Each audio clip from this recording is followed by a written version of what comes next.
matari e aue uahiti e. Hele e kawa I ke kai e ho'okele wa'ala ino e a o he pulu wa'anui e aue uahiti e lau hoe mai ka wa'a I ke ka I ka hoe I ke ka e pai aku I ka ainala e pai mai la I ka aina e aue uahiti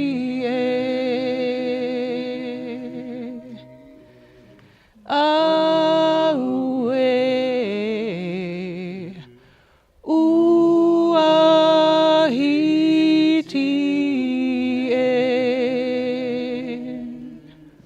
Alo.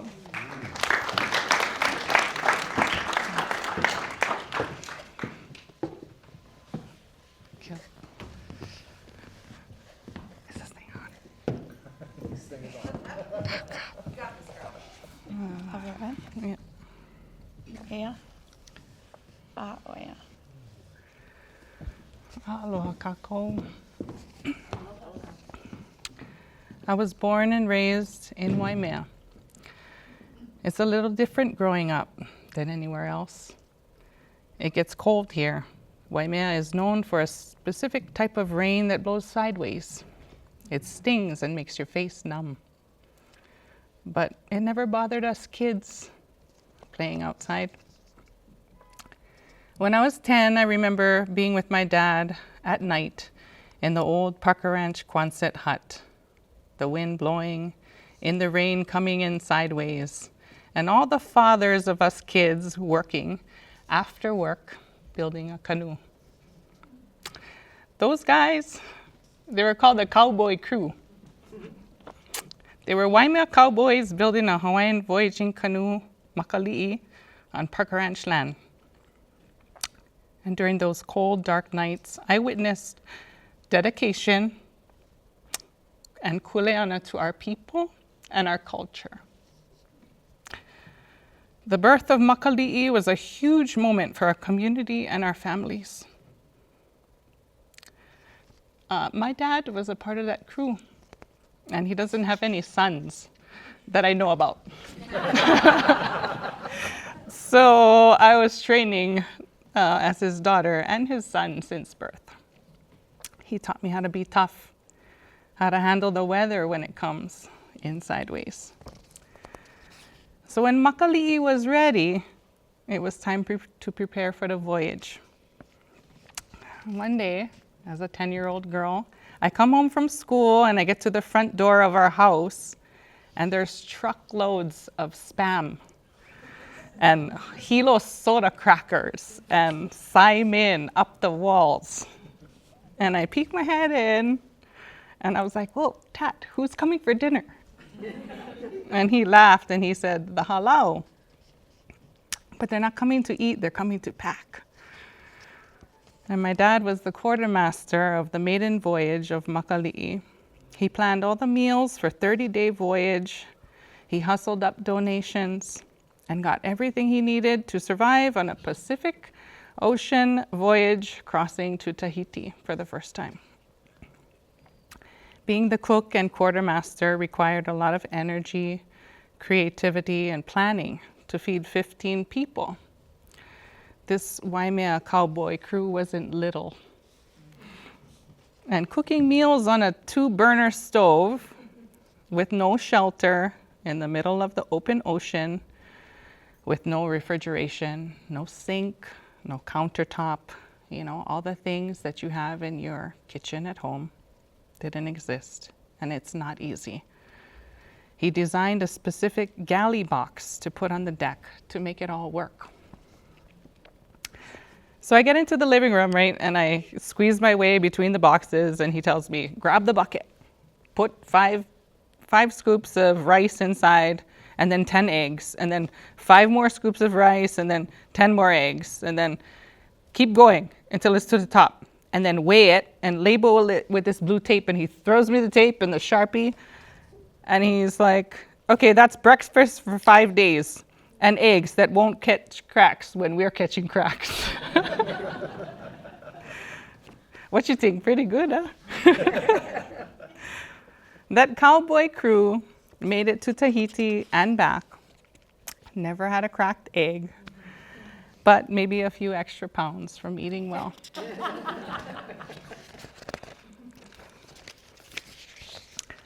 There have been many special voyages and significant voyages over the past 30 years of Makali'i since then, and others that my dad have helped provision food and meals.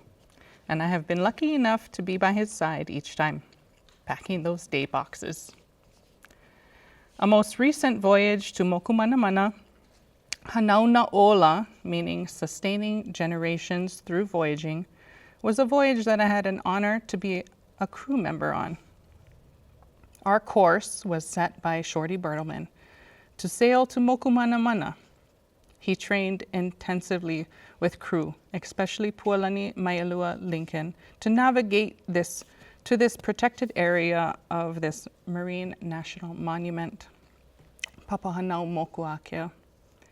Getting there required major navigational skills, critical partnerships with cultural experts like the Edith Kanaka Ole Foundation, NOAA, OHA, and it required us crew to go through a very strict protocol, entering into that realm and that space of our Kupuna Islands, entering into the Po.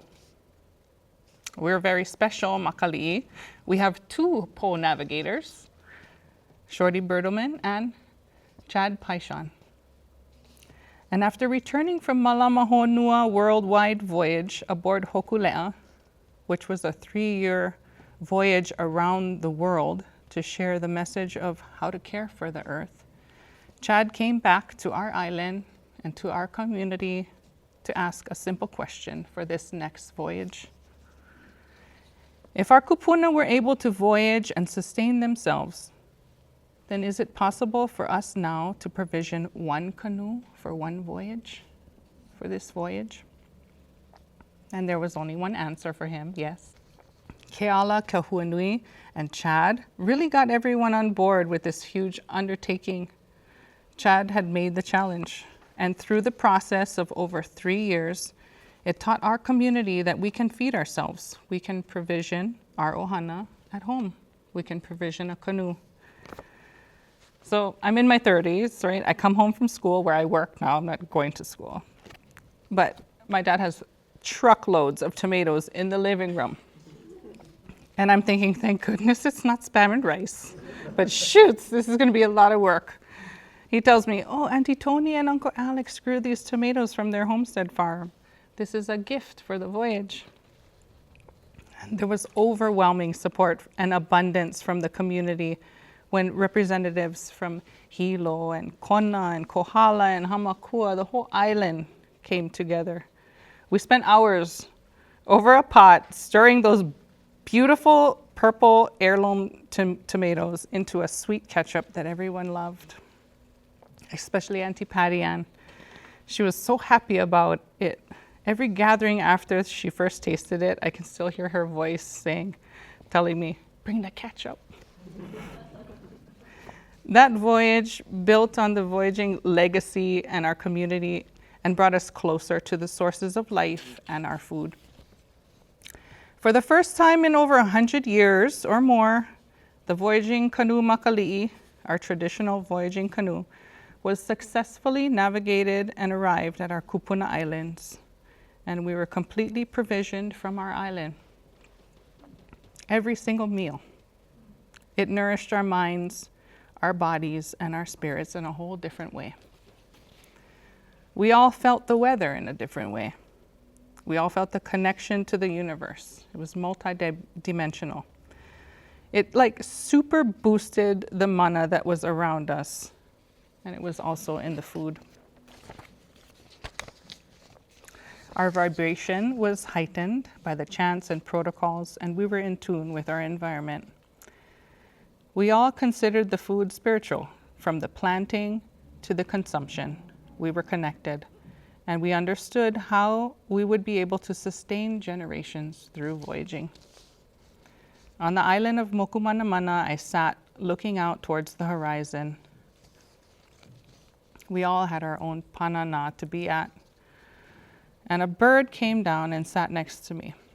I sat there, admiring it for a while, observing it in its place on that island. And I asked it, "You're all the way out here in the middle of the ocean, and there's so many of you on this tiny island. Where does all your food come from? There's no reef. There's hardly any place for you to land or nest." And it looks at me, it gets up, it hops away for a few feet in the opposite direction, kind of like telling me to follow it. And it leads me up this very steep part of the island. I follow it. I follow this bird and I get to the other side, and there's a very steep cliff. I look over and it looks at me and it flies down, swoops down, makes a circle, and comes back up. And I look to where it circled, and I see all these tiny little fish in the water, silver sparkles of little fish, a school of fish. It had showed me where its food source was and where it came from, in that tiny little protected area on that side of the island. And I was like, oh, I know where my food comes from too. That voyage really transformed all of us into knowing where our food comes from and to have the ono for it. And that bird on that island led me to a much bigger one. Fast forward to a voyage across the sky. We're on an airplane this time, not a canoe. And I'm invited by Nakalaiwa'a, Makali'i crew, to represent Hawaii and share our indigenous foods on the other side of the planet. We receive very generous support from a board member, Kaimana Bakarsi, crew member and chef from Kamehameha Schools, two mahi'ai from Kona, Kamuela and Keahi, who work very closely with Kalo and have built an amazing network of cultural practitioners that ku'i'ai. Keala Kohuenui, who is currently very active in keeping that dream alive, and a quartermaster aboard Makali'i. To prepare for this trip and to contribute to our cultural exchange and indigenous dinner, I start looking around for resources. I don't have much time to prepare. Auntie Berta has too many mangoes, so I go pick them up from her, dehydrate them, and seal them up for the trip. The ahi in Kauai is biting, so I take dry fish.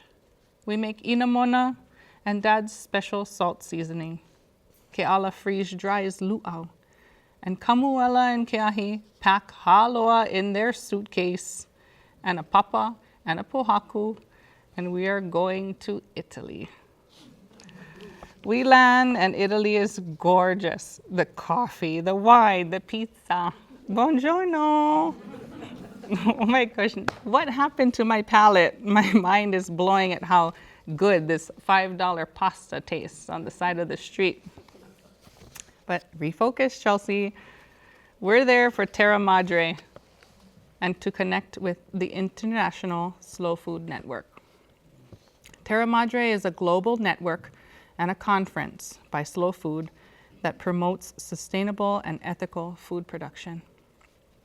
I learned there that Carlo Petrini, an Italian activist, founded Slow Food, Terra Madre, 30 years prior to us being there. About the same time Makali'i was born. 3,000 delegates attended this conference and gathered for this opening speech. Our crew wore our kihei. We stood around the center of the stage in an old industrial park with large metal structures and large trees. Around us were massive white tents, vendor booths, outdoor food trucks, small farm product market, where everyone knew exactly where their food came from. In his opening speech, Carlos spoke about emotional intelligence, political work, biodiversity, cultural representation, awareness, and stories, all about food. He says, we are custodians. We must take on the responsibility and be stronger than ever, especially now. So we had done the voyage to Mokumanamana, and it was an example to the rest of the world what was possible.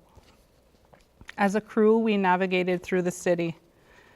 We found ourselves in a small restaurant that had opened its doors to host the International Indigenous Dinner and a cultural exchange. We took all the food that we brought and set it up in the kitchen. Out by the tables, the sound of a steady, rhythmic pounding captured everyone's attention. Keahi and Kamuela attracted the crowd when they were kui. They had everyone's attention. The representatives from Japan, Taiwan, Saudi Arabia, Mexico, Okinawa, Philippines, Africa, Turtle Islands, they were all in awe of this practice and the way we feed our people. In the kitchen, Keala rehydrated the freeze-dried luau and made a huge pot of squid luau. The rest of us made dried ahi poke with inamona and limu kohu, and we served it to our fellow humans. The conference lasted several days, and it included workshops, tastings, and meetings. The market had endless aisles of cheeses and wines from around the world and olive oil from various regions. And every single farmer that produced something was slow food certified. They were doing it for hundreds of years, using the same techniques. They were there to share their story and to perpetuate their culture and their way of life, just like us.